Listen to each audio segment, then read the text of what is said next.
Bonjour à tous, bien-aimés. Je voudrais rebondir sur un commentaire qui a été laissé suite à mon exhortation concernant le feu étranger avec ces deux hommes, ces deux fils d'Aaron, Nadab et Abihu, qui ont été sanctionnés, tués par le Seigneur, tout simplement, il faut le dire, du fait qu'ils ont désobéi à Dieu en apportant sur l'autel un feu étranger, contrairement aux ordres que Dieu leur avait donnés.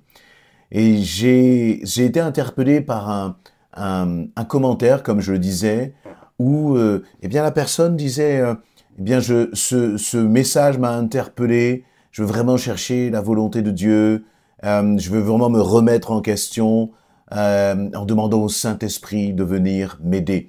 J'ai senti une forme un peu parfois de peur peut-être. Vous savez, parfois, on a du mal à entendre la voix de Dieu. Et en même temps, on aime Dieu et comme on a du mal à entendre sa voix, on a du mal à discerner sa volonté, nous avons peur de nous tromper. Nous avons peur de mal agir. Nous avons peur finalement de désobéir à Dieu, mais comme d'une façon inconsciente. Je crois que nous n'avons pas à avoir peur. Nous n'avons pas à avoir peur de notre Dieu.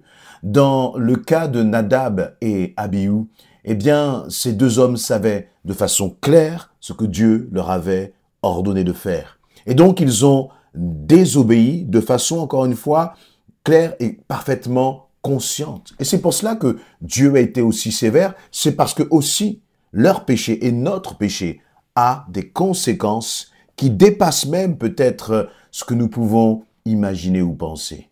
Et donc, je voudrais partager justement quelques pensées autour de la notion de péché, du Saint-Esprit et de la crainte que nous pourrions avoir, mais crainte dans le mauvais sens du terme, une sorte de peur de Dieu. Ce n'est pas ce que Dieu veut. Dieu ne veut pas te pulvériser parce que tu te serais trompé ou que tu aurais mal agi de façon inconsciente. Non, ce n'est pas du tout ce que Dieu veut. Tu es enfant de Dieu. Dieu t'aime et il veut t'accompagner, te faire grandir dans sa connaissance, dans la connaissance que tu as de lui. Et justement, quel est le rôle du Saint-Esprit dans tout cela? On va lire ensemble ce que Jésus va dire aux disciples dans Jean chapitre 16. Je vais lire à partir du verset Jean chapitre 16. Je vais lire à partir du verset, je vais vous retrouver cela. On va lire à partir du verset 5 peut-être, ou un peu plus après. Verset 7. Pourtant, c'est la vérité que je vais vous dire. C'est Jésus qui parle. Il vaut mieux pour vous que je m'en aille. En effet, si je ne m'en vais pas, le défenseur, avec un grand D dans ma version, ne viendra pas à vous. Lorsqu'il parle du défenseur là, il parle du Saint-Esprit. Jésus est donc en train de dire que lui doit repartir. Jésus physique doit repartir à la droite du Père. Et donc, nous sommes là après, et il va repartir après sa résurrection, il va repartir à la droite du Père, mais il ne va pas nous abandonner, il va laisser le Saint-Esprit va venir. Il dira, mais si je m'en vais, alors je vous l'enverrai. C'est comme si le Saint-Esprit prend le relais. Quand il sera venu, donc toujours nous est parlé là du Saint-Esprit, le défenseur, il prouvera au monde qu'il s'égare au sujet du péché, de ce qui est juste et du jugement de Dieu. Au sujet du péché, parce qu'il ne croit pas en moi. Au sujet de ce qui est juste, parce que je m'en vais auprès du Père et que vous ne me verrez plus. Au sujet du jugement de Dieu, parce que le dominateur de ce monde est d'ores et déjà condamné. Et j'ai encore beaucoup de choses à vous dire, mais elles sont trop lourdes à porter pour vous.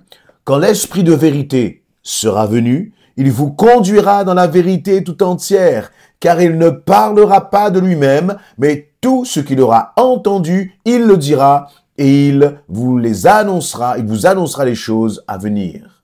Amen. Voyez, le Saint-Esprit, dans d'autres versions, nous est-il dit, vous convaincra de péché, de justice et de jugement. C'est l'autre version du verset 8. Et donc là, Jésus va dire, le Saint-Esprit viendra. Lorsque le Saint-Esprit viendra, il ne viendra pas là comme pour vous sanctionner, comme pour être une sorte de censeur, prêt à vous punir. Non. Voyez, pas être comme Dieu a fait avec Nadab et Abihu et on se dit, mais j'ai peur peut-être de me tromper. Parfois même, tu as une pensée, tu penses que ça vient du Seigneur, mais tu as peur. Alors tu ne vas pas partager cette pensée parce que tu as peur de te tromper. Mais laisse-moi te dire que tu n'as pas besoin d'avoir peur de Dieu. Nous avons besoin d'honorer, de respecter notre Dieu parce que l'honneur, le respect, cela fait aussi partie de l'amour. Mais pas être dans une crainte dans le sens de la peur, non. Une crainte qui est synonyme de respect, oui. Mais pas une crainte qui est synonyme de peur de se faire comme frapper par le Seigneur. Je ne crois pas, non. Seigneur, et là, le Seigneur va d'ailleurs, les termes qui vont être utilisés dans ces quelques versets que j'ai lus pour définir le Saint-Esprit, pour parler du Saint-Esprit, c'est le terme de défenseur. L'esprit de vérité qui va vous conduire dans la vérité tout entière, c'est-à-dire qu'il va vous conduire, il va t'amener. Qu'est-ce que cela signifie? C'est que le Saint-Esprit nous prend par la main et nous enseigne ce que veut dire, ce qu'est la vérité. La vérité, finalement, elle est écrite là déjà. Et on aurait normalement, on pourrait se dire, mais tout est écrit. Je n'ai donc pas besoin du Saint-Esprit pour m'enseigner puisque c'est écrit. Le problème est que vous et moi, nous avons parfois un esprit, il faut le dire, bien tordu. Bien tordu à tel point que lorsque nous allons lire un verset de la parole, comme ce verset ne nous plaît pas toujours, comme ce verset ne nous arrange pas toujours, nous allons essayer de le tordre. Et c'est là où l'esprit de vérité, le Saint-Esprit, va venir parler à nos cœurs, au plus profond de nos cœurs. Et si nous sommes des hommes et des femmes honnêtes, nous réaliserons que ce que nous pensons n'est pas en accord avec ce que le Saint-Esprit est en train de dire, n'est pas en accord avec ce que la parole de Dieu est en train de dire. Et cela, on peut l'expérimenter dans bien des domaines de notre quotidien. Dans le domaine, par exemple, de la rencontre, c'est-à-dire homme-femme, eh bien, on peut s'imaginer beaucoup de choses. On peut s'imaginer que le fait de coucher ensemble avant le mariage, cela n'a rien de grave. C'est normal, il faut tester, il faut essayer pour être sûr. On peut s'inventer toutes sortes de mensonges pour dire le contraire de ce que la parole de Dieu dit. Que celui qui s'unit, voyez que, l'homme quittera son père et sa mère, s'attachera à sa femme, et là ils formeront une seule chair. C'est ça le mariage. Le mariage, et les relations sexuelles sont liées, sont destinées au cadre du mariage.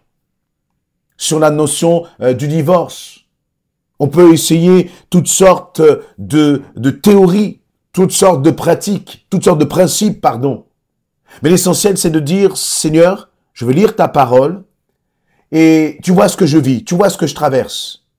Mais Saint-Esprit, je veux vraiment me laisser diriger, guider par toi. Et attention, bien-aimés, le Saint-Esprit ne viendra jamais dire le contraire de ce qui est écrit dans la parole de Dieu. Mais le Saint-Esprit est venu pour éclairer ce que dit la parole.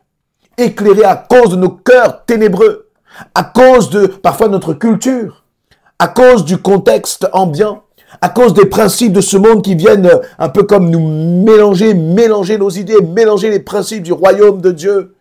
Et comme nous sommes bien des fois pris par nos propres désirs, nos propres passions, notre propre volonté, on a du mal à distinguer la volonté de Dieu de notre volonté parfois. Parfois, tu vas voir, tu es célibataire, tu vois un homme, tu vois une femme et ton cœur est commencé déjà à accrocher à cette personne. Et tu vas essayer de trouver toutes sortes de justifications pour te dire, si, je peux me marier avec lui, je peux fonder ma vie avec lui. Alors que le Saint-Esprit est en train de te parler, est en train de te dire, attention, il y a des warnings là qui s'allument. Mais tu ne vois plus ces warnings à cause des sentiments qu'il y a dans ton cœur, à cause peut-être de la solitude que tu vis au quotidien.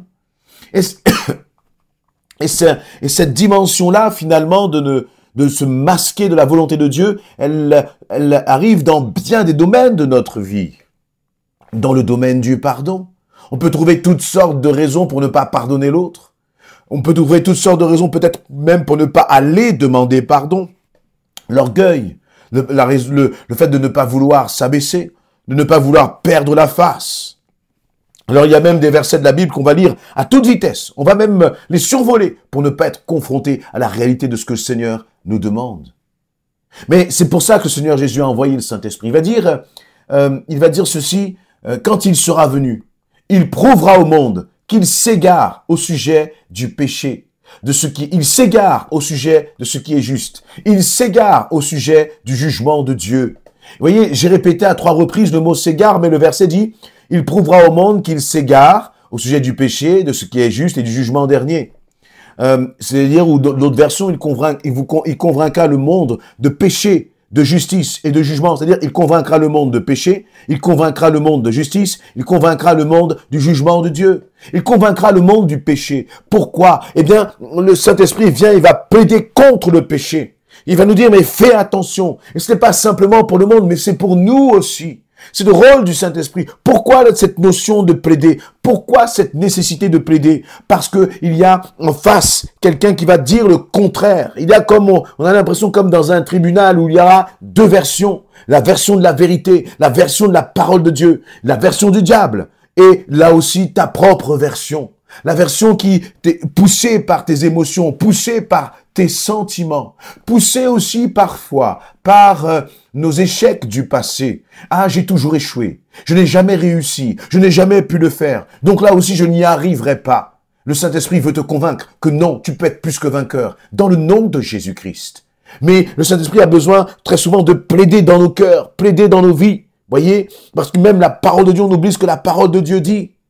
Et c'est bon finalement de nous-mêmes de désirer marcher dans la vérité. Seigneur, ce que je veux, ce n'est pas ma propre volonté. Seigneur, peu importe mes désirs, peu importe ce que dont moi j'ai envie, ce qui compte c'est ce que toi tu veux, parce que ce que tu veux est bon pour moi. Seigneur, si tu me dis là de ne pas aller vers cet homme, de ne pas aller vers cette femme, je veux t'écouter. Toi, tu sais ce qui est bon pour moi, Seigneur. Seigneur, si tu me dis de refuser ce travail, malgré une belle offre, malgré un bon salaire, je veux le refuser, Seigneur, si c'est toi qui me demandes de le faire. Et vous voyez, il y a vraiment cette dimension, et c'est pour cela que nous n'avons pas à avoir peur. Tu n'as pas à avoir peur que la foudre tombe du ciel sur ta tête. Non. Tant que tu obéiras au Saint-Esprit, tant que tu feras ce que le Seigneur te demande de faire, tu n'as pas à avoir peur.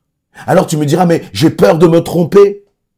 Je crois que ce que le Seigneur regarde, c'est aussi la notion d'être authentique, d'être véritable devant le Seigneur. On peut se tromper devant le Seigneur. On peut faire des erreurs devant le Seigneur. On peut parfois faire des mauvais choix. Je ne dis pas qu'il n'y aura pas de conséquences à nos mauvais choix. Mais je dis que même en étant sincère, parfois on peut se tromper. On peut avoir cru entendre la voix de Dieu et finalement prendre la mauvaise direction. Mais c'est bon de chercher à entendre ce que le Seigneur veut nous dire.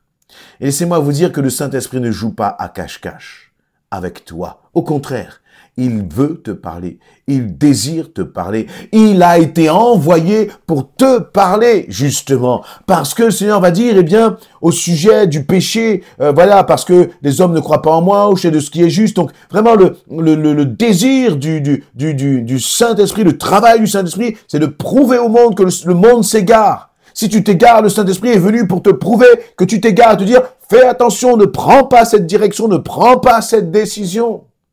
La question, c'est que, est-ce que nous savons réellement, est-ce que nous voulons réellement obéir au Saint-Esprit, même quand ça ne nous plaît pas? Et Paul va continuer encore de dire ceci, il dit, l'Esprit de vérité sera venu, il vous conduira dans la vérité. Le désir du Saint-Esprit, ce n'est pas de nous faire tâtonner, ce n'est pas que nous soyons là un peu comme des aveugles en cherchant la voie, en cherchant le chemin à suivre. Non, il est l'Esprit de vérité. Et la dimension de la vérité, c'est opposé au mensonge, c'est opposé aux ténèbres, c'est opposé à la confusion. Le Dieu n'est pas un Dieu de confusion, le Saint-Esprit n'est pas un esprit de confusion, mais c'est un esprit de vérité. La difficulté, c'est que vous et moi, parfois, n'acceptons pas la vérité. Et là, la vérité, bien aimée, elle peut venir parfois, non pas seulement d'en haut d'une voix qui vient du ciel, ça c'est très rare, mais d'un frère ou d'une sœur qui vient te reprendre. D'un frère ou d'une sœur qui vient te dire là, peut-être que tu t'es trompé, mon ami, mon frère, ma sœur. Et cette vérité-là, quand elle vient de l'autre, on a du mal aussi à l'accepter. Mais lorsque tu entends une parole qui te fait un peu mal, qui te pique un peu, demande-toi, pose-toi et demande-toi calmement, n'est-ce pas l'esprit de vérité qui est en train de me parler à travers ce frère, à travers cette sœur? Seigneur, confirme-moi ta pensée. Est-ce que ce que ce frère ou cette sœur m'a dit est conforme à ta parole? Alors si c'est le cas, je veux me simplement m'incliner. Je veux simplement accepter d'être repris, Seigneur, afin que toi, tu sois glorifié. Alors, voilà, ma sœur qui avait laissé ce commentaire, une sœur qui était en Belgique, je crois que c'était Nirina, son prénom, sois en paix. Ne soyons pas dans une quelconque crainte avec le Saint-Esprit. Le Saint-Esprit est ton meilleur ami. Amen.